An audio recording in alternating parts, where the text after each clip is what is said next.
in the coming weeks is that no one, no matter how much it seems like your political party loves your social group, parties don't like to mobilize voters or be bigger.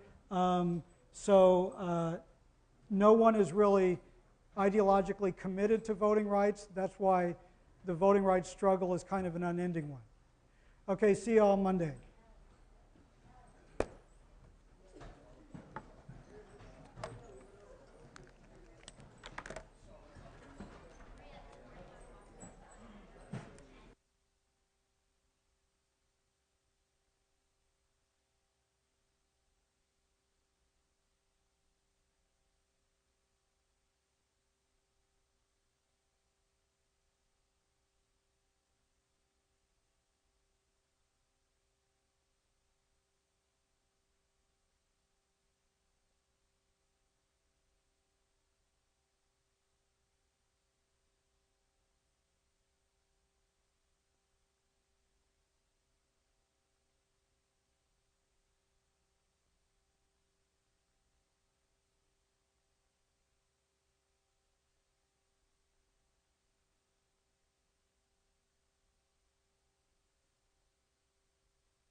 Good morning. Okay, have a lot of ground to cover today in talking about perceptions. There are the three learning objectives for today's lecture. And what I want to start out with is sort of a brief review of the points from the end of last class on Monday, which is that crises occur when there's an underlying conflict of interest, and one of the parties makes demands for changes in the status quo, as to alter the issue in ways they want, and they back up those demands with some threat to use force. Now, sometimes that threat is very explicit, like in the US versus Afghanistan case in 2001 that I used to illustrate that Monday. In other cases, they're very diffuse. So it's not exactly clear. You know, it seems they're hinting at the idea that, yeah, we're willing to consider using force to do this, but they're not terribly explicit about it. It's important to know when you want to try and understand and analyze these types of threats is that not all of them are spelled out as clearly as they are. But in any case, whether this threat is explicit or implicit and just hinted at, the leader on the other side of the table, or the leader who the threat is being made to, tends to doubt the credibility of that. And one of the reasons for this is war is costly. I might want to threaten you with bad things in the hope that you'll give me something easily, but that doesn't mean I necessarily want to carry them out. And if I could simply make those threats and they always worked, everybody would want to do them. Okay, this is an idea of an incentive to misrepresent. That is that some parties may act more belligerently in a crisis than they actually are willing to do. And as a result, the other side then may tend to not believe what they're threatening and what they're saying.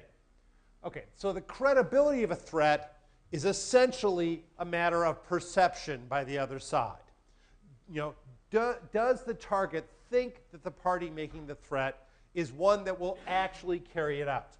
Well, where these perceptions, why we're going to spend the entire day today talking about perceptions and how to change them, is where do they come from? Well, they're based on a lot of things. In part, they're based on past experience. That is, watching, you know, has the party that's made threats been willing to carry those out? Are these really important interests to the threatening party or not? So because that's what the target is trying to do, is trying to judge something about how likely is it that the other side will do these nasty things they're talking about. And past experience is part of that, but also the current situation. Because if you're going to try and draw analogies from what happened in the past to what's happening now, well, what happened in the past isn't exactly the same as what's going to happen now. And therefore, it may be very dangerous to draw inferences that a party that was unwilling to back up its threats and use force in one sitting will not do the same will not change its mind and do something different in the current situation. And of course, this also depends on what the parties know about one another. So that target is thinking about all these things. It's trying to judge how likely are they to carry this out. Okay, and then so one of the things is to talk about what these perceptions are and where they come from, and also show how they can affect decisions, because obviously they affect the response to the target of a threat. Then the other question is, well, if your perception of me can make my threats more effective, and also, conversely, my promises more effective, what can I do to alter your perception? Because that's the other big question, which is how do you go about trying to change those perceptions? Or to put it another way, how can you try and make threats credible given that the other side doubts them? That's why this is very important to talking about why war occurs. Okay, but I want to start out with the historical illustration I'm going to use for the ideas here, which is to talk about the origins of World War II in Europe. And at the end of World War I, the victorious Allies imposed the Versailles Treaty on Germany after the war is over. This does a lot of things that the wide spectrum of German public opinion are very opposed to. It demilitarizes Germany to a large extent. It causes it to lose territory to some of its neighboring countries, such as France and Belgium. It causes it to demilitarize parts of the country. It does a whole bunch of things. And then these terms were very unpopular across the spectrum of political opinion in Germany. And much of the history, the international political history in Europe of the 1920s to the 1930s is all the things that Germany tried to do to change and revise Versailles. Now, the story I'm going to emphasize is in the second half of the 1930s, when after Adolf Hitler came to power, he went about taking apart the Versailles Treaty in a whole host of ways. And so what this is going to end up with is a story about how did World War II in Europe eventually come to pass. And in this, perceptions are very critical for understanding the story. Because it was a situation where, we can look back now and say, well, we know what Hitler's motivations were now. We know what would make sense with retrospect. But the leaders in that position, they didn't know these things. They only had perceptions about them. And the perceptions matter in a lot of different ways.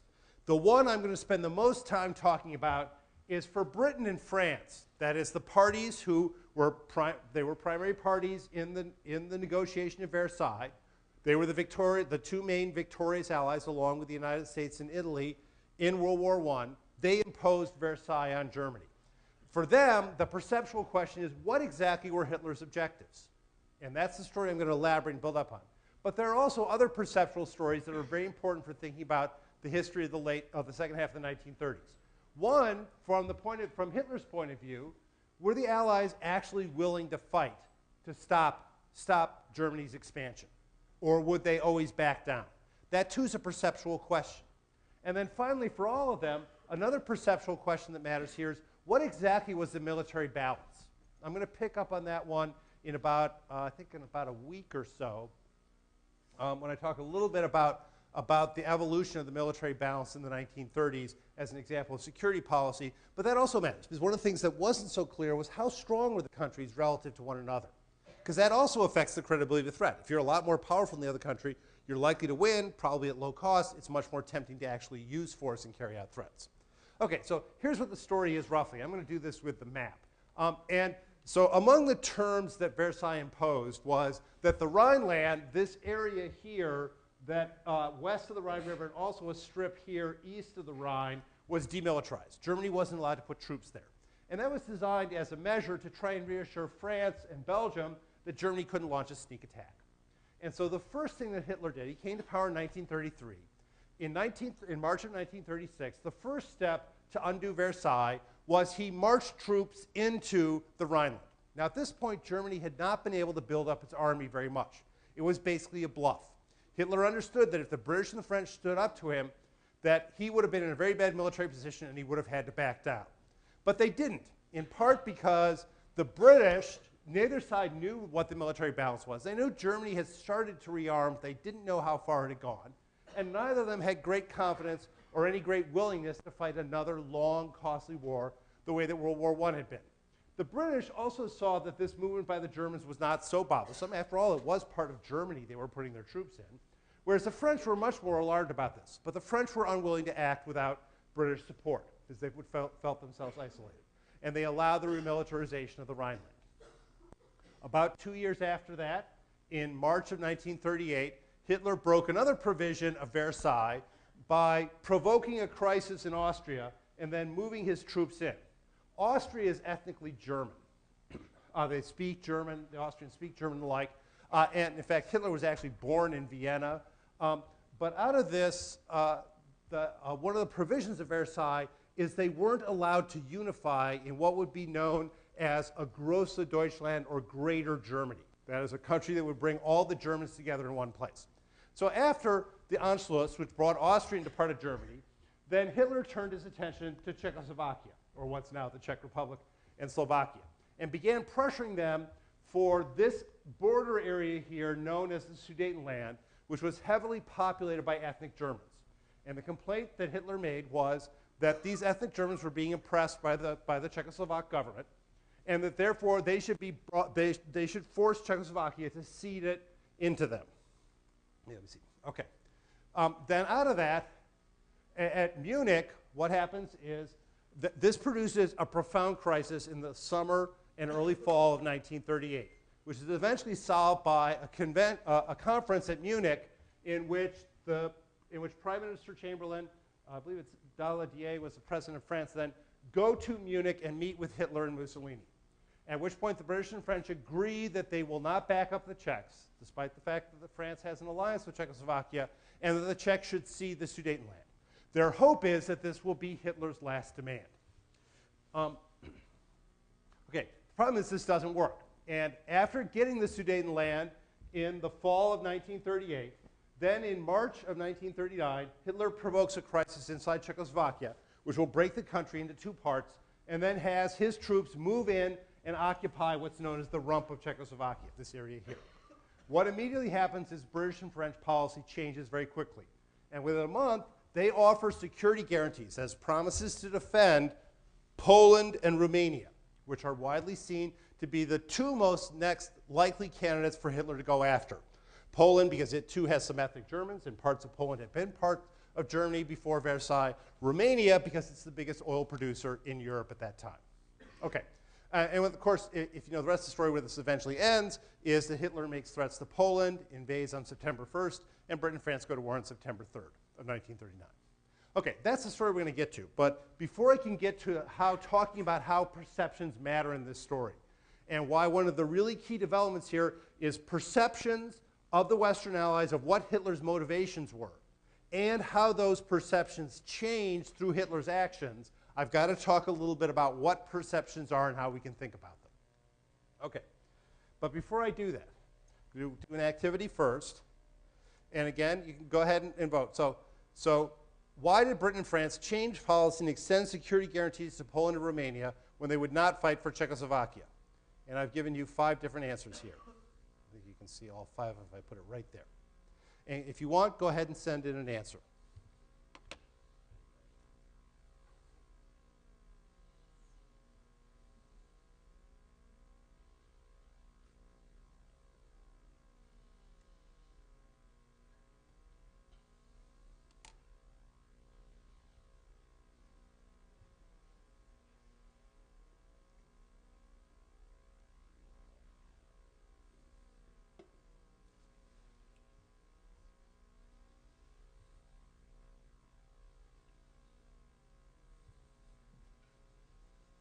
Okay, we've got up to 60 answers. Give you one last chance if you want to send one in.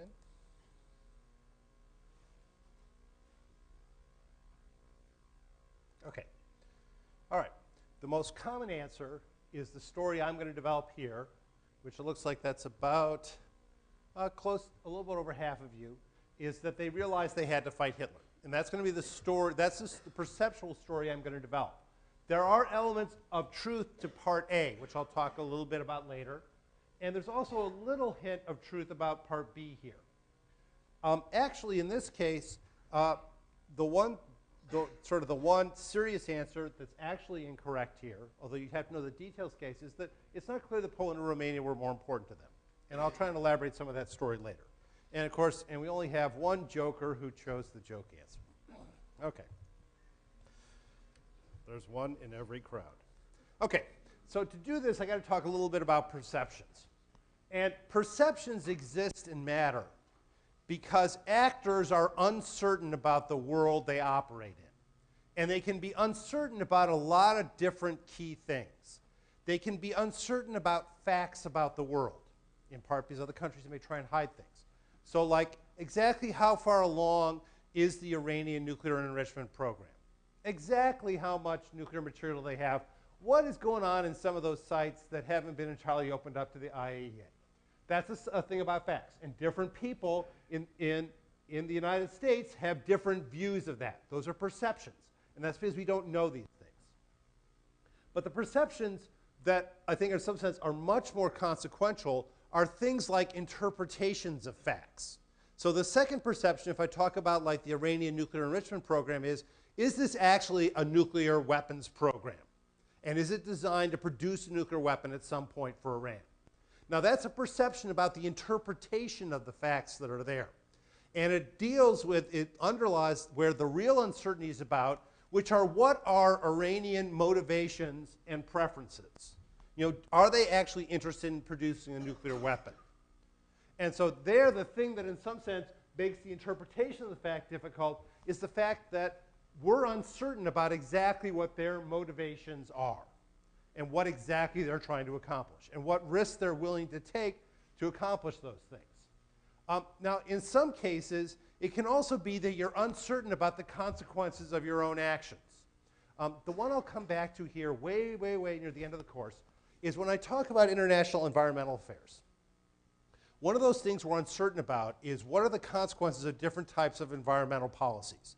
So the example I'll develop there is global climate change, where there is still substantial uncertainty about the effects of global climate change and also the effects of different policies that might try to counter it. Those are uncertainties about consequences of one's own action. And while there's an immense scientific enterprise underway to try and make that more predictable, there's still essentially a perceptual issue there, which is what exactly happens if we take different policies. And that too, because we're uncertain about that, is a perceptual problem.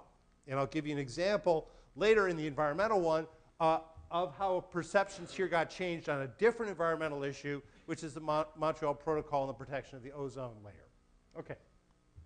How we think of these uncertainties is that there's several different things that could be true. We just don't know which one of them is true. So how we're going to think about this uncertainty, if you think about something that's really totally uncertain, there's no way to think about that easily. But how I want to think about uncertainty is imagine that there's like, the examples I'm going to use are only going to have two things that might possibly be true because it makes talking through it a lot easier. But imagine there's like 10 different possibilities out there. We don't know which one of the 10 is true, but one of them is. What our perception is something like the probabilities or the chances we place on each of those possibilities, where one and only one of them is true. Okay, and so what those probabilities do, or the chances we have on each of these possible worlds that we could be living in, gives our perception.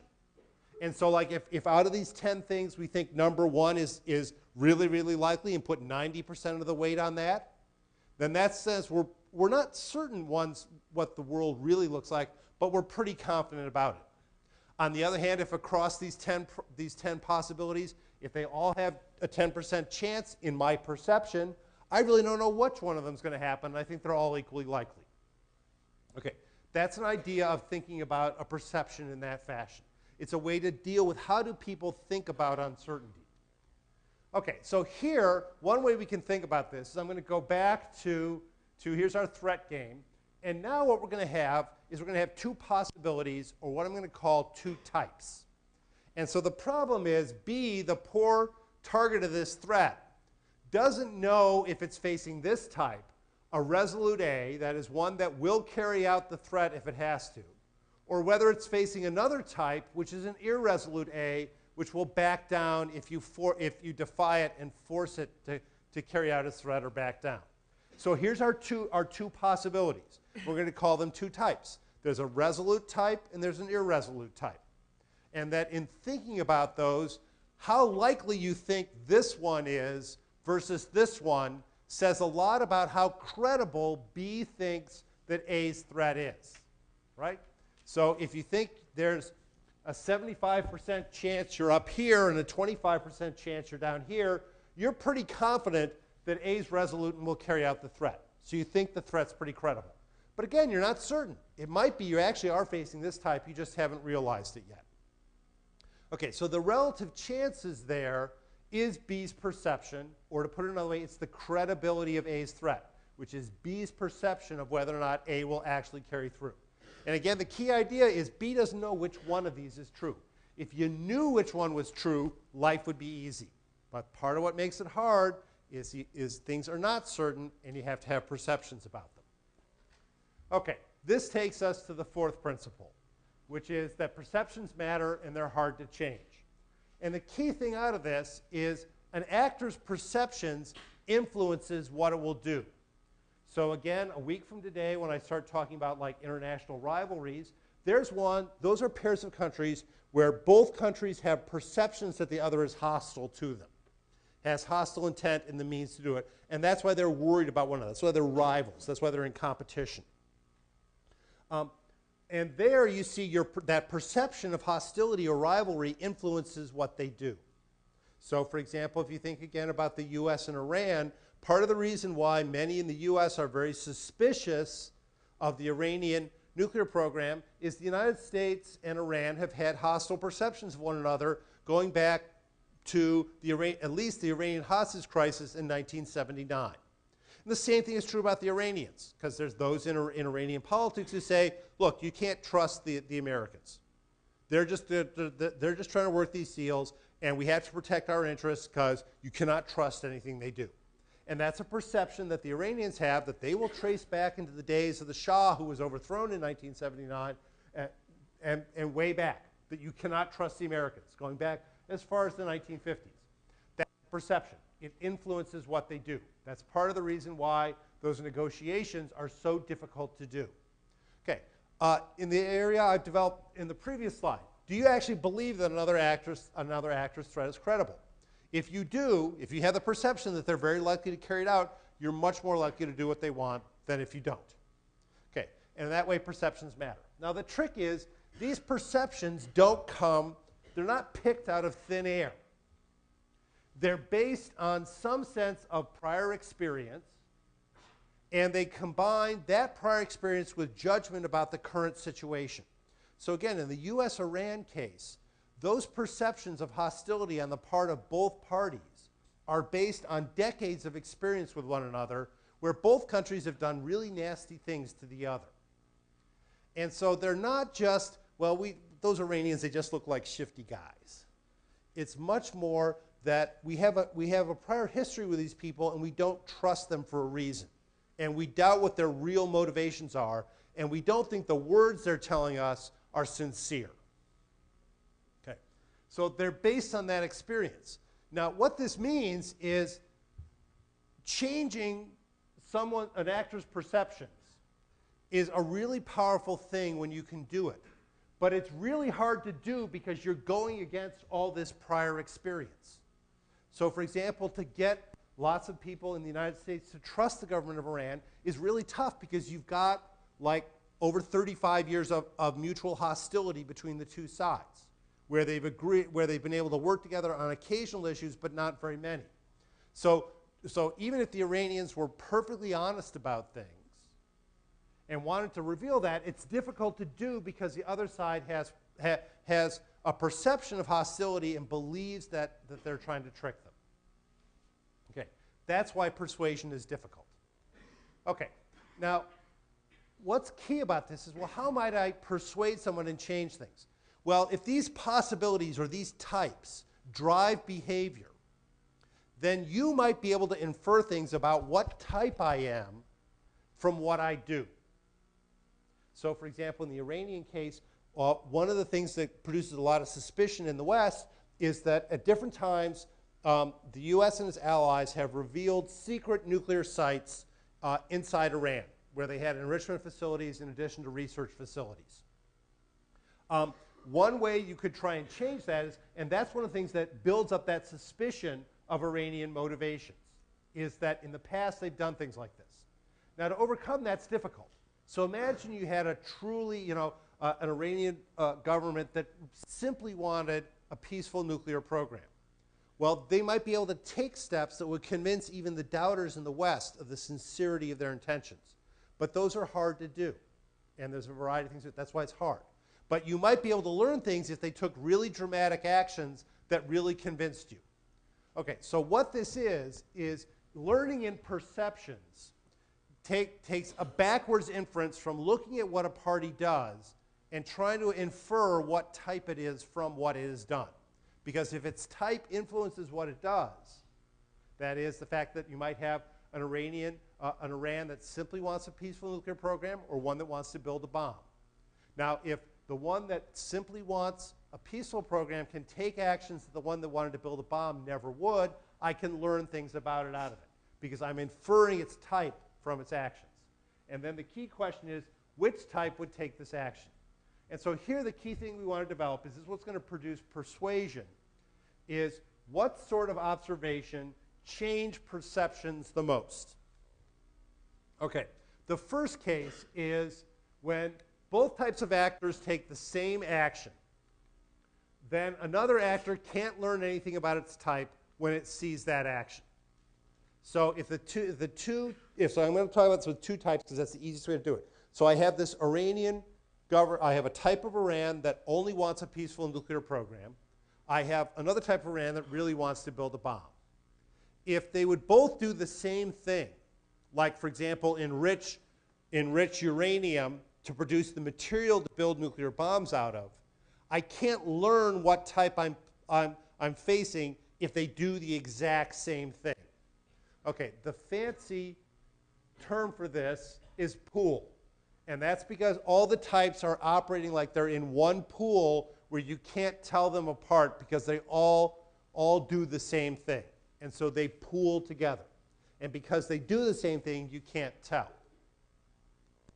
Okay.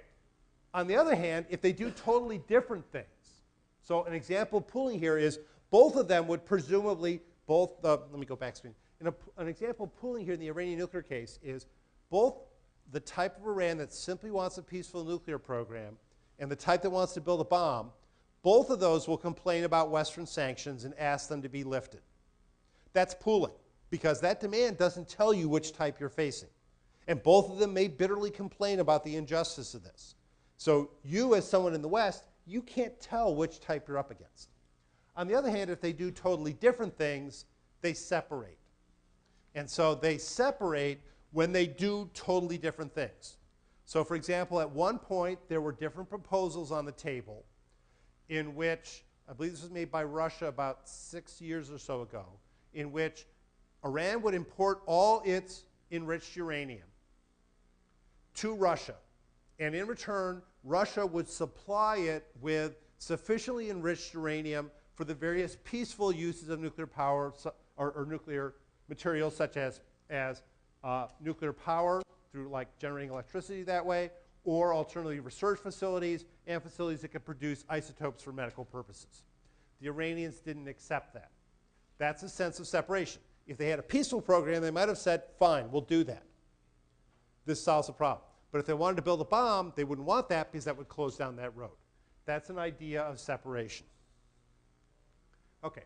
All right. So here the key thing is I'm going to go back and talk about the multiple choice questions today in a sense because I want to come back and really reinforce these points before we go on. Learning from actions. Actors learn from events that separate the types. Now here's the other part of the problem. That complete separation where the types do totally different things is relatively rare. Partial separation is far more common. What also makes this hard is your perception before they act influences your interpretation of what they've done and thereby influences your perception afterwards. So if you're really suspicious of the Iranians and what they're up to with enriching uranium, you need really dramatic things to change you. This is one of the reasons why perceptions resist change, that they're based on prior evidence, and it's really hard to persuade somebody who has a strong prior perception. You've got to do something really dramatic. What this also means is that actors consider the source of information when drawing conclusions about their perceptions. See, this is one of the reasons why words, you may have heard the famous line, talk is cheap, actions speak. And here that's the idea that because it's very easy to say things that try and indicate an intent that may be different from yours, others may not tend to believe it. Okay, I'm going to go over here a second and flip over to the multiple choice questions. And I want to go to these two here, which try to get at the idea of pooling and separation. As you'll see, a lot of you had difficulty with the second part here, so I want to go. So what this was about was the Gulf War in 1991, where what happened was Saddam Hussein, throughout a long, about 5-month period of international crisis, resisted the variety of threats of the US-led coalition, primarily the US doing most of the talking, and eventually led to a war. That war lasts a little bit over 6 weeks. The first 6 weeks are an air campaign which are designed to punish Iraq and degrade Iraq's military forces, while at the same time not putting a lot of American lives at risk. And throughout that point, Saddam Hussein stays steadfast in continuing the occupation of Kuwait. What changes this is when the United States and its allies launch a ground war, now all of a sudden Saddam Hussein is very, very happy to get out of Kuwait as quickly as he possibly can. And the ground phase of the war lasts, in one of the great routes in military history, 100 hours. Okay, so here the key thing is, what explains why Saddam Hussein did not withdraw his troops from Kuwait before the war began in mid-January? Okay, this is point C, which is, notice that almost all of you have correct, like 5 out of 6 of you have correct, which is that Saddam Hussein did not believe the Allied coalition was willing to fight an air and ground war to evict Iraq's troops from Kuwait. So the really key one here is going to be the ground war. So what separates the types then? Well, if you're a type that's not, so the two types here are a U.S. that's willing to pay the cost in American lives to evict Iraq's military forces. Because I think most observers, even those in Iraq, understood that that would happen. The question was how many Americans would get killed at that, and would the United States stand for those casualties? Okay, so UN Security Council demands don't do that, because those don't put any American lives at risk. Similarly, the threat of intervention doesn't do this, because if you don't carry it out, no American lives are put at risk. Because both types, even the ones that we really want to get Iraq out of Kuwait, but, you know, it's a lot of sand and oil. It's not worth one good American life. In that view, if you're that type, you're happy to make threats. The Kuwait's threat to fight back, this goes back before the invasion. What actually separates the type is the ground attack. And that's why Iraq changes its policy very, very quickly and tries to end the war as quickly as it can. Now, it also means that Iraqi ground forces are at much greater risk once the ground attack starts. But the really big thing is that's a signal that the first Bush administration is willing to put the lives of hundreds of thousands of Americans at risk with an understanding that some people are going to get killed. And once they demonstrate that, yeah, we'll do that, we'll do what it takes to get you out of there, Iraq becomes persuaded and wants to get out. So the trick is these actions pool. This one separates. I want to come back and kind of reinforce that because you can see in the answers here, 5 out of 6 of you had the right answer up here, but only about 1 out of 3 of you had the right answer down here. And so it's a good chance for me to try and come back and hammer at the difference between pooling and separation. Okay, so now let me go back and talk about World War II. And here, the German demands for the Sudetenland, that Czechoslovakia cede the Sudetenland to Germany, led to the Munich crisis. And what we have here is a picture. This is Prime Minister Neville Chamberlain of Britain on his return to London. It's actually the first, I think this is the first documented case in which an international conference was conducted through air travel, so that he actually flew over to Munich. This was like a first in 1938. I know it doesn't sound like a big deal now, but it was then. And so he flew back to London, and this is him off the plane, holding up the agreement and saying, I believe it is peace in our time. But here are the dilemmas that the British and the French faced there. First of all is the military value of Czechoslovakia. There's a reason why France had a military alliance with the Czechs, which is that the Czechs had the largest, most capable military in Eastern Europe. And thereby, if you had Czechoslovakia on the east side of Germany and France on the west side of Germany fighting together, Germany would have to fight a two-front war and split its forces. In addition, the Sudetenland is a very mountainous region, which the Czechs had fortified, so that if the Germans attacked, they would fight them in the mountains where it would be hard for the Germans to attack in an area that was fortified, so it would be more defensible. And so while the Czechs understood they couldn't fight the Germans alone, but with a combination with the French, they might be able to do that. So one of the big questions here first is that Czechoslovakia is really important to the Western Allies, particularly to the French, because they give the possibility of creating a second front against it. But the second problem they run into was this was a period when all the countries, after World War I, they demilitarized. They shrunk the size of their militaries. In the 1930s, as Hitler comes back and starts the remilitarization of Germany, Britain and France respond, but they do so a few years later. I'll talk more about the period of rearmament here in a week, but one of the big questions was, given that Germany had a head start in rearming, could they actually defeat Germany in a war? Because that was one of the things they were worried about. Remember, 20 years before this was the end of World War I, in which millions of people are killed. You know, if you ever go to France, I mean, when I go there as a tourist, if I'm out in the countryside, one of my favorite things I do is whenever I go to a village, I look for the World War I memorial. Almost every little village, no matter how small, every village in France has one. It's a monument typically in the center of town. They have different styles, and it typically has on it the names of all the men from that village who died in World War I.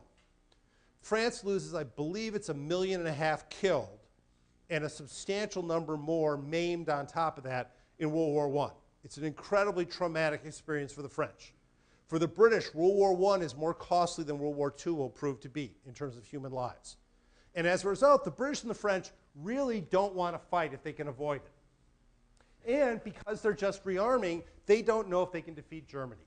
So one of my favorite quotes from the Munich crisis is at the crisis, in the preparation for the conference at Munich, the French president and premier, that's the prime minister of France, are talking to their generals about, well, what are our chances if we actually have to fight?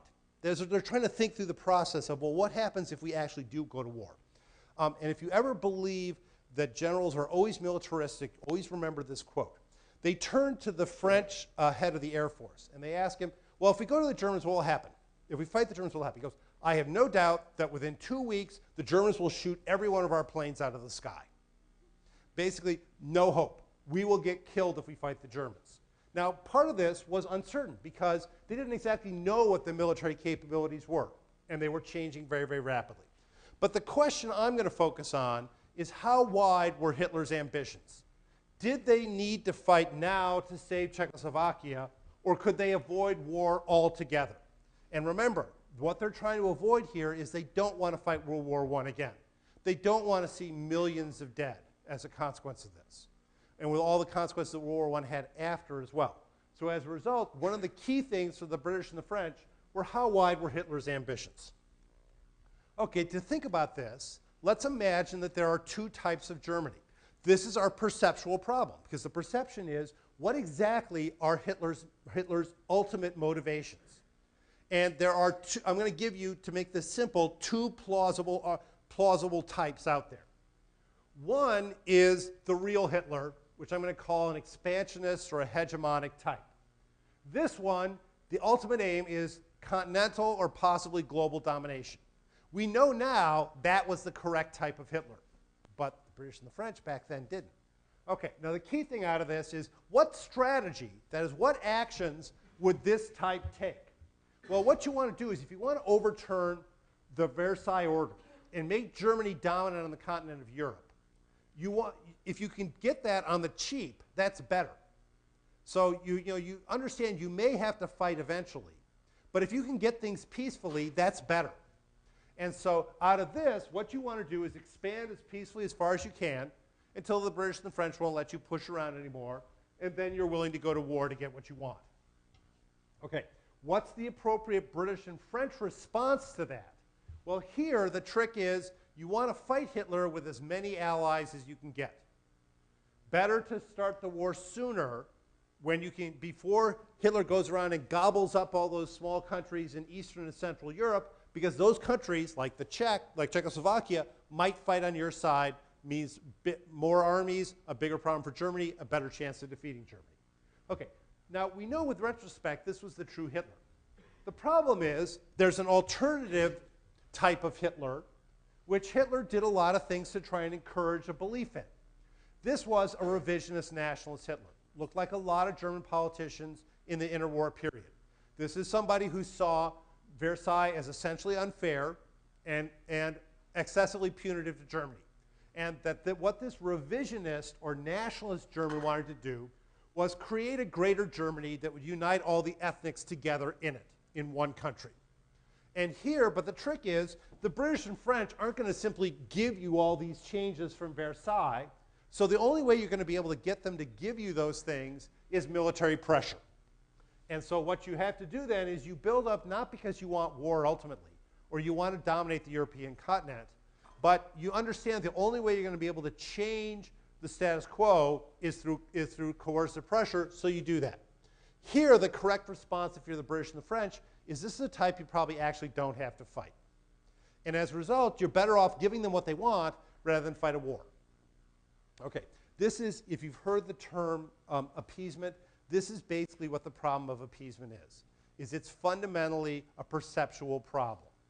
That if you knew you were facing the Hitlers for sure, it's really easy to see that appeasement, giving them things to want, is not a good idea. On the other hand, if you're facing other types where a few concessions might buy them off, that may be worth doing, depending on exactly what those concessions are and how important they are to you. Okay, so now we're going to do a quiz question here. Okay, come on. All right, so, and don't talk to your neighbor about, just send in an answer. So the first test on this is, did the two types of Germany, that is the hegemonic one versus the nationalist one, did they pool or separate when Hitler occupied the Rhineland and incorporated Austria? Go ahead and send in an answer real quick, because this is designed to be a test to see if you've got the idea.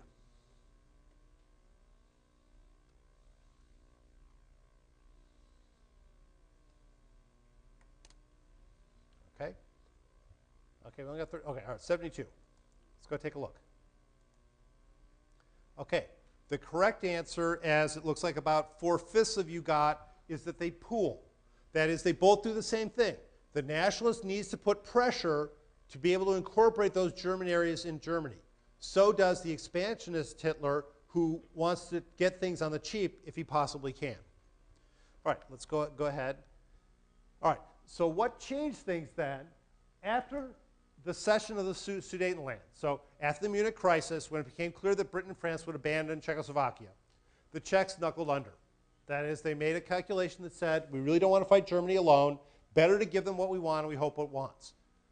We hope that good things happen. After that, Germany occupied the rump of Czechoslovakia in March 1939. It did this by provoking an internal crisis inside Czechoslovakia. Slovakia split off and became a puppet state.